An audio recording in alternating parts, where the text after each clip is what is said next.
Apreciados hermanos, qué bendición poder saludarles nuevamente. Es un privilegio totalmente poder saludarles. Eh, Nuevamente no puedo estar en vivo por Zoom y tampoco con ustedes de la jornada presencial y he dejado esta grabación para que puedan ver la clase. Y así, así compartirles la clase que se debía y no quedar sin darles esta importante clase, ¿verdad? Eh, Espero en Dios que sigamos aprendiendo en una clase en un curso tan bonito, un curso tan importante. Eh, Espero que todo vaya bien, espero que esté quedando en nuestras mentes y corazones lo que tiene que quedar. Pues yo creo que ha sido muy bonito hasta el momento, ¿verdad? En este curso de apologética cristiana. Hoy nos introduciremos de lleno a esta clase que se llama El origen del universo y las implicaciones teológicas. Va a ser una muy bonita clase. Aprovecho para recordarles la importancia que existe en poder entrar cada semana al foro y contestar la respuesta correspondiente. Asimismo, y recordarles que el 31 de marzo tienen que entregar la segunda tarea. Ahora estoy enseñando el sumario incorrecto, es este. El 24 de marzo tienen que entregar la segunda tarea, que es realizar un sermón con el contenido de unas preguntas en la guía completa apologética del Dr. Joseph Holden. Quiero aconsejarles a que tomen una pregunta interesante de todas las que hay ahí. Recuérdense que no es un sermón de todo el libro, ¿verdad? Sino que es de una de las preguntas. Pero quiero motivarles a que podamos nosotros buscar eh, una pregunta interesante. Una pregunta interesante. Aquí estoy mostrándoles el librito yo, el libro ahí. Eh, Hay varias preguntas. La pregunta 37. ¿Cómo respondemos a las objeciones del diseño inteligente? Y así hay varias preguntas ahí. Y es solamente que escojamos una de ellas y hagamos el contenido, lo tomemos para hacer un sermón. Me di cuenta en la primera tarea, cuando hicieron el videíto, que algunas se fueron por la fácil y tratando la manera de buscar la pregunta que tenga el contenido más sencillo. Pero les invito a que traten la manera de buscar una que los haga razonar, que los haga pensar, ¿verdad? Eh, y así pues puedan seguir aprendiendo y así ganarse los puntos correspondientes, ¿verdad? Bueno, entramos de lleno a la clase de esta vez, y es el origen del universo y sus implicaciones teológicas. Cuando hablamos de la creación de todo lo que nosotros conocemos, la Biblia empieza diciendo que en el principio Dios creó los cielos y la tierra, ¿verdad? Con esta primera fase asumimos que el universo tuvo un origen en el tiempo, ¿verdad? Sin embargo, esta doctrina que nosotros conocemos de la creación a partir de la nada, conocido como creatio ex nihilo, entró pronto en conflicto, ¿verdad? Recuérdese muy bien que nosotros cristianos entendemos que todo fue creado de la nada. Dios creó de la nada todo lo que ahora conocemos. Pero esta creencia entró pronto en conflicto con otras filosofías, con otros pensamientos, con otras concepciones religiosas de otros pueblos que vivían alrededor de Israel, que aceptaban la eternidad de la materia y creían que los dioses lo habían hecho todo a partir de materias ya preexistentes. Entonces, la idea bíblica de la creación de todo a partir de la nada constituyó una aparición exclusiva y original en medio de las civilizaciones de la antigüedad, ¿verdad? Y entonces creó oposición con otro tipo de pensamientos. Comenzamos con el primer punto y se titula El universo tuvo un principio. Las palabras en el principio creó Dios los cielos y la tierra significan que hubo un inicio temporal del mundo a partir de la nada. El original en que son escritas estas palabras nos lo indican. El hebreo crear, que viene de bara, se refiere siempre a algo radicalmente nuevo que antes no existía. Según la escritura, el universo fue creado de la nada por el Dios trascendente y único que preexistía antes, fuera y sobre todas las cosas. Los seres creados no emanan de la divinidad, como decían otras religiones de la época, sino que son expresión de la voluntad de Dios manifestada en su palabra, ¿verdad? Entonces, nosotros claramente entendemos este punto, que la creación fue hecha solamente por Dios y no hubo nada, sino que Él lo creó todo desde un principio. Pero esta concepción bíblica de la creación temporal a partir de la nada contrastaba con otras religiones que rodeaban el pueblo elegido de Dios en su momento. Para otras religiones, el mundo era eterno y se habría originado a partir de un caos preexistente que no tuvo principio. Por ejemplo, en los textos mesopotámicos existió un poema de la creación que fue llamado como Enuma Elish. Significaba algo así cuando en lo alto. Las dos primeras palabras del poema significan eso, cuando en lo alto. Y habla más que todo que el mundo se forma a partir de dos principios eternos coexistentes. Hablan que el mundo se formaba de las aguas dulces de ríos y de las aguas saladas marinas. O sea que para esta civilización, que en su momento se encontraba alrededor de Israel, creían que hubo algo de donde la creación existía, ¿sí?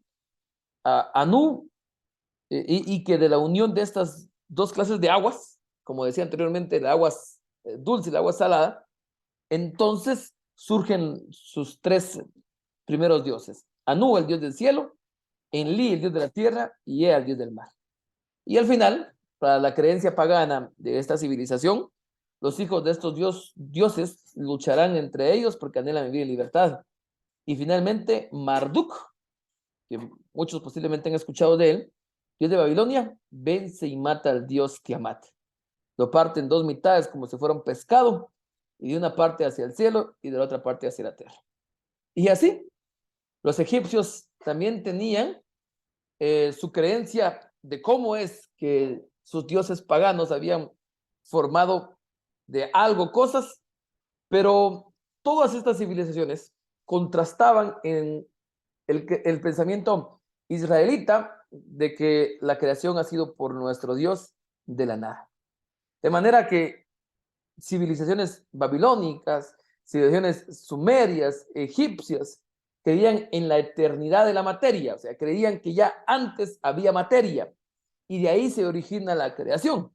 Mientras que los israelitas, los hebreos, por el contrario, aceptaban lo que la Biblia afirma, que hubo un principio de todas las cosas materiales. Según la escritura, Dios es eterno, pero la materia es finita, porque fue creada por Él, junto con el tiempo y junto con el espacio. También los filósofos griegos como Aristóteles y Platón creían que la materia, el movimiento y el tiempo había existido eternamente. Estas ideas opuestas a la Biblia acerca de la eternidad del universo se mantuvieron durante milenios y fueron asumidas por la ciencia hasta entrado el siglo XX más o menos. Avanzando el tiempo, en 1931 sucede algo que muchos posiblemente hemos escuchado. Las cosas cambian, porque aparece Georges Lemaitre, un sacerdote católico, físico, matemático y astrónomo. Vean qué currículum el de este sacerdote católico. Y él propuso la teoría de que el universo se originó en la explosión de un superátomo primigenio, o sea, de un huevo cósmico, una explosión. Para él, la creación fue de la nada. Dios hizo esa explosión. Él fue el primero en sugerir que por eso fue que las galaxias se alejaban unas de otras. Y aunque erróneamente esta idea se atribuyó a Hubble, en la actualidad se reconoce que el mérito le corresponde definitivamente a Georges Lemaitre. De ahí se habla, por eso mismo, de la ley Hubble-Lemaitre, porque erróneamente se había atribuido a Hubble, pero después se entiende que fue Lemaitre, y entonces por eso se conoce como la ley Hubble-Lemaitre, ya que este último fue capaz de relacionar los datos del equipo de Hubble con la teoría de la relatividad general de Einstein. Entonces, más tarde, en 1946, otros astrofísicos, entre uno de ellos el astrónomo George Gamow, completaron esta famosa teoría, conocida entonces como la teoría del Big Bang, que es la que ahora nosotros entendemos, ¿verdad? Es la teoría del Big Bang, aceptada en la actualidad, y la ciencia la acepta y afirma que el universo tuvo un principio a partir de la nada. Y esta teoría cuadra perfectamente bien con la creación ex nihilo, esa creación que la teología bíblica hace. Y por eso es que la ciencia hoy se acomoda a que hubo un ser supremo, una inteligencia divina, que creó todo de la nada. Entonces, la teoría del Big Bang es una teoría científica que va de la mano con la creencia de que hay un Dios creador, ¿verdad? No es una creencia que saca a Dios de la creación, lo contrario, se complementa. Esta es la famosa teoría del Big Bang. La teoría del Big Bang tampoco la toman mucho los creacionistas de la Tierra joven. Recuérdense que hay muchos científicos que sí ya aceptan de que hay un Dios que creó todo, una mente divina.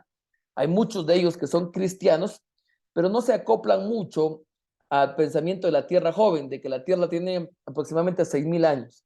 Hay muchos que se acoplan ya al pensamiento de la ciencia que tiene millones de años, aunque entendiendo que hay un Dios creador, ¿verdad? Entonces la teoría del Big Bang no es aceptada mucho por aquellos que creen que la Tierra es creada desde el concepto de la Tierra joven. Pero por otras razones, sobre todo por la implicación de una gran edad para el universo y el sistema solar, no obstante, este planteamiento, este pensamiento de la gran explosión en donde se crea todo, es el que hoy asume la cosmología. Y desde luego coincide bien con lo que afirma la revelación bíblica. Sin embargo, la cuestión que plantea todo esto es, y una pregunta que viene a muchos de nosotros, ¿cómo pudo saber el escritor de Génesis que el mundo tuvo un principio? ¿Cómo? ¿Cómo pudo saber que no era eterno? Si la gente de su tiempo creía, la gente que vivía alrededor, ¿verdad? ¿Quién es el escritor de Génesis? Moisés. Si la gente que vivía alrededor de Moisés eh, creía en la eternidad de la materia, ¿de dónde sacó esa idea? ¿Quién se la inspiró miles de años antes que la ciencia lo escribiera? Creo que nosotros los cristianos tenemos la respuesta. Definitivamente nuestro Dios que inspiró a cada uno de los autores de la Biblia misma. La Biblia no dice en ninguna parte que el origen de los cielos y la tierra ocurriera recientemente. Como repito, muchos creen en la famosa cifra de los 6.000 años, ¿verdad? De antigüedad, correlacionado con las genealogías mencionadas en el Antiguo Testamento. Y en este momento es necesario aclarar que el objeto de esta clase no es decir quién está en lo correcto, ¿verdad? Si los que creen en la creación de la Tierra joven, unos 6.000 años aproximadamente, o los que creen, al igual que la ciencia, que la Tierra tiene millones de años de existir. Sin embargo, para muchos estudiosos, el creer que la Tierra tiene solo 6.000 años no es muy fiable, como escribió el filósofo cristiano William Lane Craig, refiriéndose a esta práctica. Eso es una inferencia equivocada basada en la suma de las edades de diversas figuras del Antiguo Testamento. Pero las genealogías del Antiguo Testamento no pretenden registrar generaciones. Y en todo caso, dicho recuento solo nos llevaría a la creación de la vida sobre la tierra y no al origen del mismo universo, ¿verdad? Esto dice entonces este escritor. Pero, ¿qué dice la creación? ¿Qué dice la cosmología moderna respecto a la creación? Ante tanta especulación humana, ante tanto pensamiento, ante tanta teoría, la escritura dice en el Antiguo Testamento lo siguiente: por la palabra de Dios fueron hechos los cielos y todo el ejército de Dios por el aliento de su boca. Porque Él dijo y fue hecho. Él mandó y existió. Dice Salmos 33 entre el versículo 6 y entre el versículo 9. En el Nuevo Testamento, Hebreos 11:3 dice: por la fe entendemos haber sido construido el universo por la palabra de Dios. De modo que lo que se ve fue hecho de lo que no se veía. Aunque la frase crear de la nada no se encuentra en las escrituras, en el judaísmo, como en las iglesias cristianas primitivas, se llaman esta doctrina del principio, como un acto libre de Dios que debía asumir por la fe. La aceptaron unánimemente, todos juntos, los padres de la iglesia. Entre ellos podemos mencionar a Justino Mártir, Ireneo Tertuliano, Clemente de Alejandría, Orígenes y todos estos pensadores de la iglesia primitiva, de padres de la iglesia. Ellos creyeron que Dios hacía surgir todas las cosas por la palabra, por medio de un sencillo y divino fiat. Hágase. Génesis 1:3 dice, sea la luz, y fue la luz. De manera que las cosas visibles de este mundo no fueron hechas a partir de otras visibles o palpables por nuestros sentidos. ¿Qué dice hoy la cosmología moderna sobre el origen del mundo? ¿Qué dice?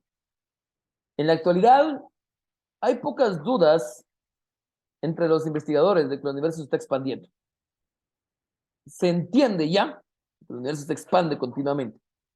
Se considera científicamente que la llamada radiación cósmica de fondo es una especie de luz fría, residual, que evidencia que en un remoto pasado hubo una gran explosión y actualmente el universo sigue expandiéndose cada vez. Es lo que se cree de lo que originó Dios en su momento al crear lo que ahora conocemos como universo. Algunos científicos creen que la pregunta de cómo empezó el universo o qué había antes es ya una cuestión propiamente científica. Y normalmente la mayoría de los físicos se refieren a la gran explosión como una singularidad y aceptan la teoría del Big Bang, es decir, como una frontera primordial, un estado de infinita densidad, más allá del cual no podemos conocer nada desde las ciencias naturales. Tomás de Aquino dejó mucho relacionado a estos conceptos de la creación del universo. La física antigua decía que nada puede provenir de nada absoluta. O sea que antiguamente creían que tuvo que haber algo para que se originara. Por lo que la afirmación de la fe cristiana de que Dios creó todo de la nada no podía ser cierta por muchos. Los antiguos pensaban que como algo debía proceder de algo, ha de haber siempre algo, y por lo tanto el universo debe ser eterno. De ahí que la Iglesia Católica prohibió, por ejemplo, en mucho tiempo, algunos libros de ciencia de Aristóteles, entre otros, porque creían que cuestionaban la doctrina de la creación, y por eso en su momento los habían prohibido. Tomás de Aquino, en el siglo VIII, logró elaborar una concepción robusta de la creación a partir de la nada, e hizo honor tanto a los requerimientos de la relación bíblica como a una explicación científica de la naturaleza. Este teólogo medieval distinguió el acto de la creación y el cambio mediante su famosa frase, creatio not extumatio, la creación no es un cambio. La ciencia humana solo tiene acceso al mundo de las cosas cambiantes, desde las partículas subatómicas a las células, las manzanas o las galaxias. Siempre que ocurría un cambio, debía haber algo que cambia. Todo cambio requiere una realidad material previa, subyacente. Esto fue algo que dejaba o enseñaba Tomás de Aquino. La teología afirma que todas las cosas dependen de Dios por el hecho de ser Dios. Nosotros lo entendemos con claridad. Dios no es como un arquitecto que construye una casa, que construye algo, que deja su creación y se marcha. Y entonces dicha vivienda o construcción deja de tener para siempre cualquier relación con su constructor. Y el arquitecto podría morir y la casa seguiría en pie. La acción de Dios en su creación es muy diferente. Todas las cosas caerían en el no ser si la omnipotencia divina no la sostuviera continuamente. Eso es lo que se conoce ahora como la teología, como providencia divina. Algo que nos ha dejado Tomás de Aquino es entender que el creador es anterior a todo lo creado. Pero desde el punto de vista metafísico, no necesariamente desde la perspectiva temporal, lo que decía Tomás de Aquino es que incluso, aunque el universo fuera infinito en el espacio y tiempo, y compartiera con Dios el atributo de la eternidad, continuaría dependiendo del sumo hacedor para su existencia. Dios lo habría creado desde la eternidad. Incluso aunque el universo no tuviera comienzo en el tiempo, por ser eterno, seguiría teniendo un origen, una causa. ¿Y quién es? Dios. Aunque el universo fuera eterno, todavía seguiría contingente. Necesitaría una causa. Y dado que el tiempo es creado, Dios podría crear un tiempo finito, literal, o de cualquier otro tipo. Tomás de Aquino creía que la Biblia revelaba que el universo no es eterno y que por tanto Tomás de Aquino afirmaba que Aristóteles se equivocaba. Porque Aristóteles decía que el universo era eterno. En su opinión de Tomás de Aquino, uno no puede saber si el universo es eterno o no, en base a la sola razón. Solo desde la fe en la revelación se puede afirmar que el cosmos tuvo un comienzo temporal. Y eso no puede entrar en conflicto con la cosmología que puede proclamarse legítimamente.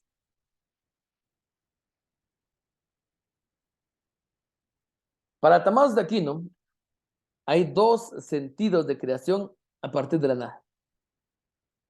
Uno filosófico y otro teológico. En el sentido filosófico, significaba que Dios, sin causa material, hizo hacer existir todas las cosas como entidades que son realmente diferentes de Él, aunque completamente dependientes. Mientras que en el sentido teológico de creación, además de asumir lo anterior, añade la noción de que el universo creado es infinito temporalmente.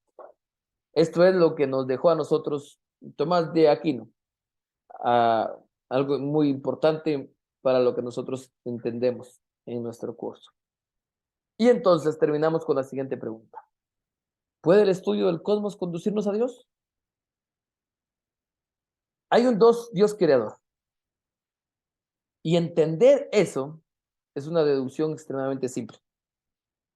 Proponer la existencia de un ser divino poderoso, proponerle a la ciencia y a los no creyentes la existencia de un ser divino infinitamente sabio y perfectamente libre, es algo simple. Aquellas personas que creen que todo salió de la nada, es gente con mayor, es gente que cree eso por pura fe, porque no hay nada que lo evidencie. Nos hacen creer a nosotros que lo que creemos es por fe, y que sí es cierto. Sin embargo, ellos también, porque creen en algo un poco más absurdo, bueno, más absurdo. En realidad, los atributos infinitos de Dios tienen una simplicidad de la que carecen de todos los demás seres finitos. La existencia del universo y de todo lo que éste contiene es menos simple y por lo tanto menos esperable que se diera, sin ninguna causa, que la propia existencia de Dios. ¿Por qué decimos que es simple? Porque es más obvio creer que lo que se conoce fue creído por una causa. ¿Y cuál es la causa? La existencia de Dios. Es más ilógico creer que todo esto existió de la nada. De la misma manera que en matemáticas el infinito y el cero son más simples que cualquier otra cifra numérica.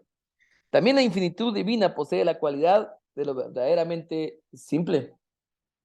Si Dios no existiera, sería muy poco probable que hubiera un universo físico complejo como el nuestro. Pero si existe algo, es más probable que sea Dios que, que un cosmos complejo sin causa al mundo. Si hay un Dios inteligente, es evidente que Él es capaz de crear un universo material a partir de la nada inmaterial. Un Dios de bondad perfecta seguramente poseería buenas razones para hacer un mundo apropiado para la vida y la inteligencia humana.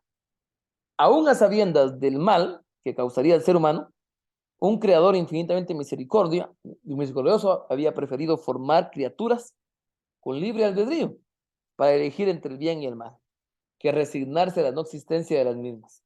En fin, si existe tal Dios, es muy probable que haya creado el universo. Es totalmente probable. Es Dios que se vislumbra de la razón. Esa realidad última del ser no puede ser menos que un Dios personal capaz de comunicarse con el ser humano. Curiosamente, tal Dios coincide con nuestro ser supremo que se muestra en la Biblia. Curiosamente, ese Dios creador coincide totalmente con el Señor que nosotros proclamamos. Esta no intenta jamás demostrar su existencia de la razón, sino que más bien la da por supuesta la da por sentado. Desde su primera fase, en el principio creó Dios los cielos y la tierra, hasta el último libro de Apocalipsis. La fe se hace imprescindible porque sin ella resulta imposible agradar a Dios. La razón filosófica puede conducirnos a la necesidad del Creador, pero solo la experiencia íntima de la fe es capaz de revelarnos la belleza y la bondad del Dios personal que se manifiesta en Jesucristo. Aunque esto ya es ámbito de la teología misma. Y entonces hemos llegado al final de esta clase, dejándoles acá la respuesta, la tarea para que vayan a responder al foro. Deben investigar a más fondo la teoría del Big Bang. Y van al foro esta semana y colocan ahí la respuesta con sus palabras sobre la teoría del Big Bang y la colocan ahí, por favor. Dios los bendiga. Espero poder vernos virtualmente y presencialmente con la jornada presencial la siguiente semana. Espero en Dios que esta clase haya sido de bendición para todos nosotros. ¿Vieron? Que el Señor les bendiga mucho. Estamos finalizando en la clase.